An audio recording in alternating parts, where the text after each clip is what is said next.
Det er sådan en lille kort video. Det drømmer mig lidt af. Nu prøver jeg en gang det på sidste gang.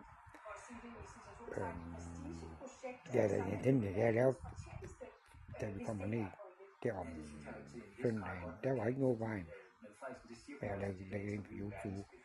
Og ja, det er sommer. Det er varmt, man skal så få skæbt med væske.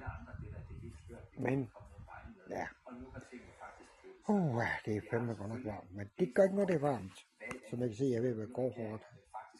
Men også fordi Mette Frederiksen har virkelig talt for det her i mange år. Hun er snart en af de EU-ledere, som har siddet i længst tid, så folk har hørt på det i mange år. Jeg ved, det går hårdt. Men lad os nu se, om vi får den nok ind på video. Bonusklip.